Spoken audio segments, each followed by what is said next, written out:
Okay, next we have Bob Romine for California Highway Patrol. Good evening. I'm Bob Romine. I'm the resident supervisor with the CHP in the Kern River Valley. And resident supervisor means just that. I'm a resident of the valley, so I have a stake in what goes on here, both privately and professionally. The CHP's role in this fire is strictly as a support to the Fire Incident Command Team. We assist them with road closures and traffic control, certain areas where they may feel that they need more easy in and access for their fire equipment. We may shut down a road or we may direct traffic.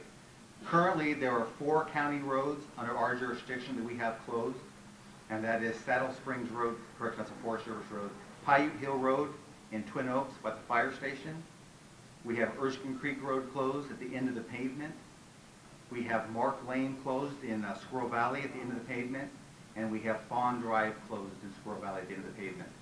These roads are closed specifically because they have access into the fire area and they can interfere with the fire personnel up there. When we close a road, we don't do it just as a whim. We have planning meetings, we discuss it with the fire department, and it's done for not only your safety, but it's also done for the safety of the fire department. Those of you who live up here, you know many of these roads are very narrow, they're winding, and they're dangerous, so you have multiple vehicles. So when we close these roads, it's to allow the fire vehicles easy in and out. If you decide to go to one of these roads because you want to look at the fire, you run the risk of interfering with the fire crew. So we ask you, when you see these signs that say road closed, to stay out of them, and they all will say road closed. We will do everything we can to try and keep roads open because we do want to keep the flow of traffic for the community. We know that when we shut down roads, it does impact everybody. When we do shut down, though, it is for the safety of the fire crews out there working, and it's for your own safety. In a secondary role, we are here to help the Sheriff's Department in the case of evacuations or any type of help they may need.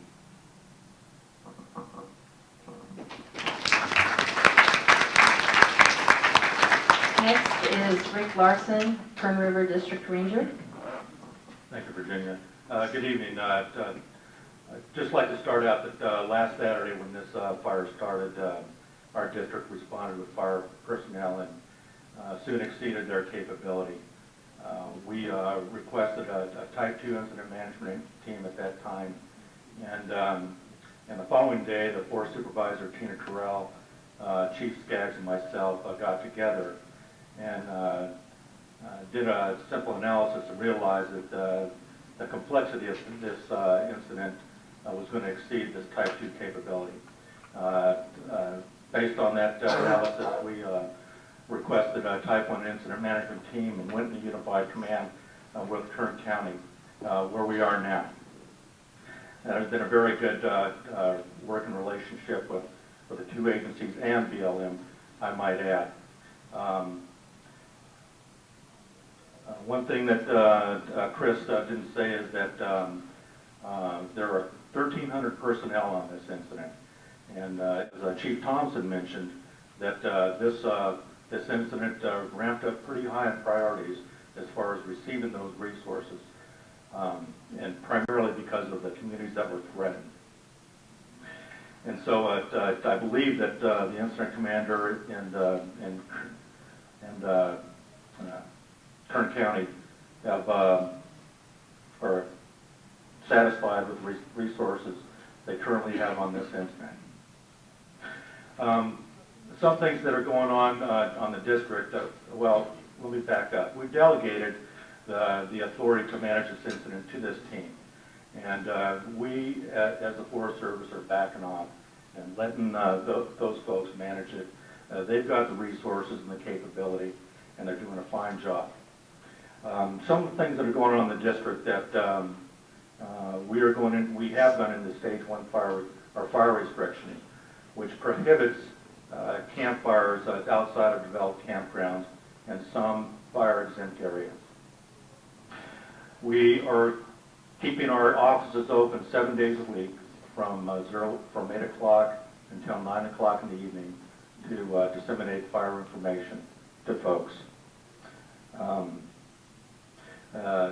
As you folks know, we had another incident, the Clover incident, up in the wilderness. That fire is 70% contained now, and we expect full containment on July 15th.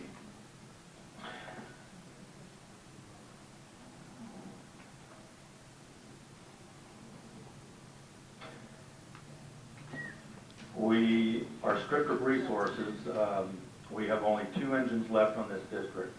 We are closely working with the Unified Command team and to help make available resources if we get any fires on the district. One thing I want to assure the community of is that we are not going to stop the fireworks display July 5th. That will still go on as planned. However, the forest does not allow fireworks on their land.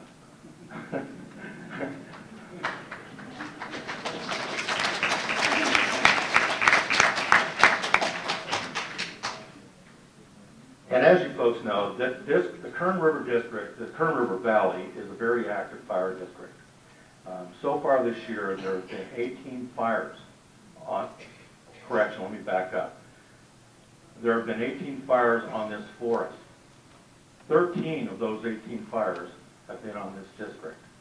And that shows you the fire activity that you folks live around. That's all I have. Our first question over here on the side.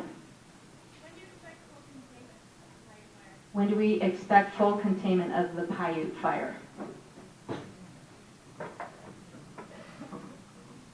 Well, the original projection was for about the 15th of July, but we're looking at like I mentioned earlier, this chunk of ground and this stuff is so rough that it's really, it's really hard to really say exactly when full containment will be. We could actually have this fire in something less than full containment, and the threat of the fire into you guys would be extremely remote. So, containment is nice, but just because something isn't called fully contained in terms of risk, it may be extremely low. How was that for a waggle? Okay, in the back, Air Force.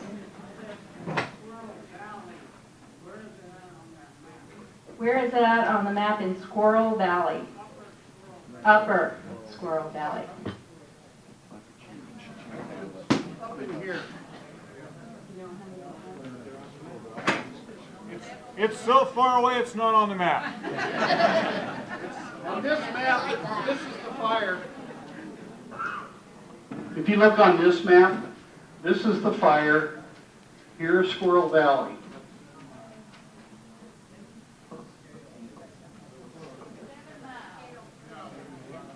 About 7 miles. It's a long ways, folks. Okay, right here in the front. Do we have any idea how the fire started? Tina. I'm going to pass the baton here to the forest supervisor. Hello, folks. My name is Tina Terrell. I am the forest supervisor. I've been down in this valley for once a week ever since I got here a year ago. This is a gorgeous valley. When the fire started around 3 o'clock on Saturday, we did have an initial attack. We had our law enforcement personnel go out to the area, and they identified that it did start around National Forest land. We don't know the origin yet. I will tell you, when law enforcement does investigations, they don't like to necessarily come out and say what actually started the fire. They just like to say it was human caused versus lightning caused, because they want to do a thorough investigation. We do have law enforcement personnel on the forest as well as in California who are very good at what they do, which is to investigate fires. So right now we just say it's human caused.